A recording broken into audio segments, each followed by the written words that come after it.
बिस्मिल्लाहिर्रहमानिर्रहीम। अस्सलाम वालेकुम। आप लोग कैसे हैं?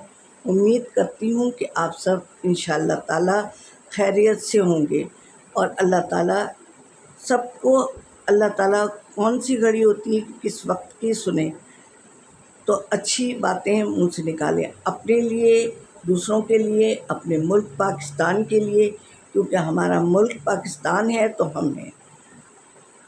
तो लिहाजा जब भी दुआ मांगें, अपने लिए मांगें, अपने घर वालों के लिए मांगें, और तो पाकिस्तान भी हमारा घर है, उसके लिए भी कि अल्लाह पाक हमारा मुल्क कायम दायम रहे हमेशा, किसी बदख्वाह की नज़र ना लगे हमारे मुल्क में। ठीक है। तो और मैं आप सबकी बहुत शुक्रगुज़ार हूँ कि आप लोग मुझे देख रहे हैं, और जो सब्सक्राइबर आ रहे हैं आप लोग भेज रहे हो, तो आप लोगों का तहे दिल से मैं तहे दिल से आप लोगों की शुक्रगुज़ार हूँ कि आप लोग नानी के पास भेज रहे हो। और जो मेरे पुराने फैमिली मेम्बर हैं उन सब की तो मैं बेइंतहा शुक्रगुज़ार हूँ कि आप लोग, मैं वीडियो डालती हूँ और आप लोगों के नाम खटाखट आ जाते हैं, तो शुक्रिया तो बनता है कि अल्लाह ताला आप लोगों को बहुत सारी खुशियाँ दिखाए। जैसे कि आपको पता है कि बकरा ईद स्पेशल कर रही हूँ मैं, तो वो तो मैं कर ही रही हूँ। तो आज मैं आपको अचार गोश्त की तरकीब बता रही हूँ, जो कि मैं पैकेट का नहीं बताऊँगी। आप घर में बनाएं, सस्ते में बनाएं। मैंने तो यही कहा था ना, हालांकि मैंने कहा था कि मैं ये सिर्फ कुकिंग चैनल नहीं है मेरा, सब कुछ बातें होंगी, तो लेकिन आप घर की चीज़ों से बनाएंगे। उसके लिए लें थोड़ी सी कलौंजी, एक तरफ रख लें, आधा चम्मच भी यानी टीस्पून ले लें, और थोड़ी सी 10-12 दाने वो मेथी दाने एक तरफ करके इसको रख दें। अब आपने 1 चम्मच भर के सौंफ, बल्कि 2 चम्मच ले लें, और 2 ही चम्मच आपने लेना है, क्या चीज़ लेना है,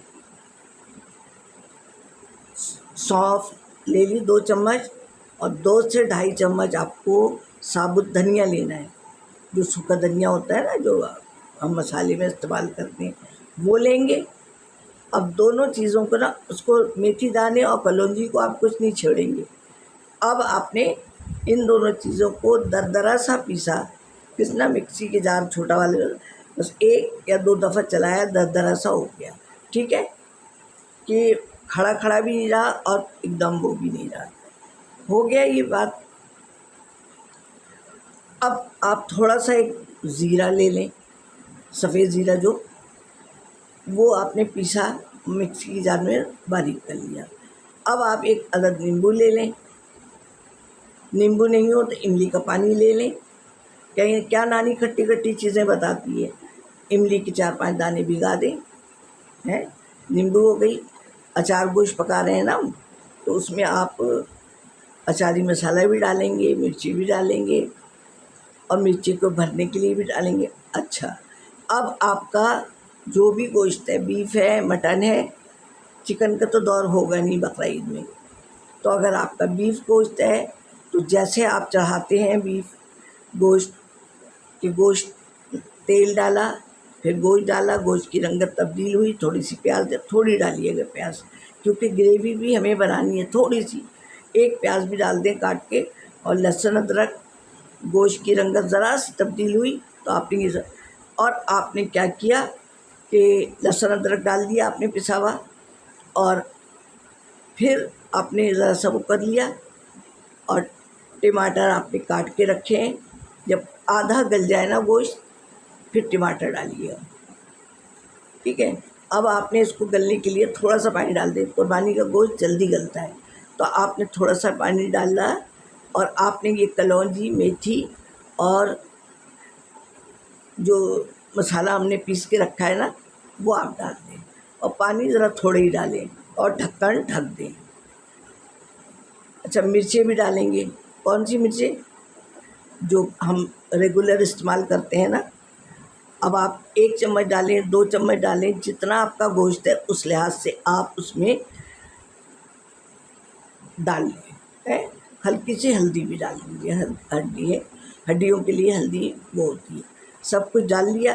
अब देखा कि गोश्त थोड़ा गल रहा है तो आपने एक टमाटर डाल दिया आपने काट के। कम से कम अगर 1 किलो आपके पास गोश्त है तो आधा किलो टमाटर डाल दें। मैं तो फ्रीज़ करके रखे हुए हैं, पता नहीं अब कितने के हो रहे हैं। और उसको बारीक बारीक काटा, अभी आधा गला है, और डाल दिया ताकि वो भी घुल मिल जाए उसमें। सही है, डाल दिया। अब देखें टमाटर भी यकजान हो गया। अब देखें कि गोश्त गल गया है तो 1 कप दही लें, क्योंकि देखें अचार ही है तो अचार की तरह होना चाहिए ना इसको।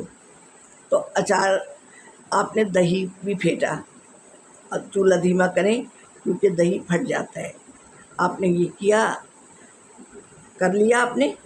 अब जो है ना, आपने ये करना है कि अब दही का पानी जब खुश्क हो जाए और गोश्त गल चुका है आपका, अब ये तो लुटपुटाई सा रहेगा ना। अब दही भी डाला, उसका भी बना, और मसाला हमने डाला है उसका भी सब बन गया। अब देखा कि अब थोड़ा सा भुनने पे भी आ गया है। वैसे तो हम गोश्त पहले ही भून चुके हैं, और थोड़ा सा 2-1 हाथ मारा। अब हमने हरी मिर्चें 4, 5, 6 जितने भी है, हमने वो सफ़ेद ज़ीरा पीसा था ना, अब उसमें ज़रा सा नमक और नींबू डालें और मिर्चों को चीरा लगाएं, उसके अंदर मिर्चें भरें। अब आपका समझो डन होने वाला है अचार गोश्त। उसमें आपने मिर्चें रख दी, 2 मिनट तक रखे रहें, चूल्हा धीमा किया, और आपका शानदार सा अचार गोश्त। ना आपको पैकेट लाने की ज़रूरत है ना कुछ, और अचार गोश्त खुशबू क्या उठ रही होगी। तो खाएं और दूसरों को खिलाएं, और नानी को दुआओं में याद रखें। कहीं कोई गलती की होगी नानी ने तो माफ़ भी आप करेंगे, सब्सक्राइबर भी भेजना है, और गलती करेंगे तो आप लोग माफ़ भी आप लोग करेंगे, क्योंकि बुड्ढी नानी है, कहीं की कहीं गाड़ी छूट जाती है। तो ठीक है, मैं समझती हूँ कि नानी को आप लोग माफ़ भी करेंगे, बुड्ढा समझती है, और सब्सक्राइबर भी भेजेंगे, लाइक भी करेंगे आप लोग। तो फिर मिलेंगे अगली वीडियो में। अल्लाह हाफिज़।